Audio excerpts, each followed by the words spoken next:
నమస్తే. సౌందర్య శ్రీవేదం. నేను మీ మునిమాలికని.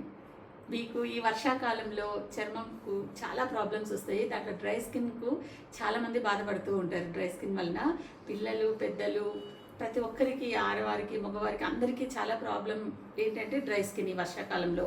దానికి కొన్ని పదార్థాలతో, మనకు ఇంట్లో దొరికే పదార్థాలు, మనం తినేటివి, మనం రోజు యూజ్ చేసుకునే పదార్థాలతో మీకు దానికి పరిష్కారం దొరుకుతుందన్నమాట. మొదటిగా మీరు ఏంటంటే మార్నింగ్ లేస్తేనే మీరు పొద్దున కాఫీ తాగుతారు. ఆ కాఫీ కోసం పాలు తెచ్చుకుంటారు.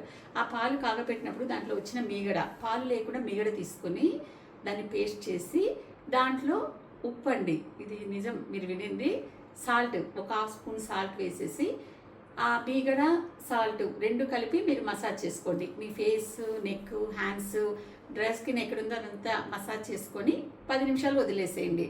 దాని తర్వాత గోధుమ పిండి, 2 స్పూన్ల గోధుమ పిండి తీసుకొని దాన్ని వాటర్లో కలిపి, నీళ్ళు వేసి కలిపిన తర్వాత దాంట్లో ఒక 4-5 చుక్కల నిమ్మరసం వేసి దాన్ని కూడా మీరు ముందు ఈ పదార్థాలు పెట్టి మసాజ్ చేసుకుంటారు కదా పేస్ట్, ఈ పేస్ట్ మీద పెట్టి కొంచెం లైట్గా మసాజ్ చేసి ప్యాక్ లాగా వదిలేసేయండి. ఒక 10 మినిట్స్ అయిన తర్వాత ఆ ప్యాక్ని మీరు గోరువెచ్చని నీటితో కడిగేసేయండి. అప్పుడు మీకున్న ఆ డ్రై స్కిన్ తగ్గిపోయి దాన్ని చేసిన దానివలన డ్రై స్కిన్ తగ్గుతుంది, పైన డెడ్ స్కిన్ కూడా పోయి మీకు మంచి గ్లో, బేబీ స్కిన్ లాంటి స్కిన్ మీకు సొంతమవుతుంది.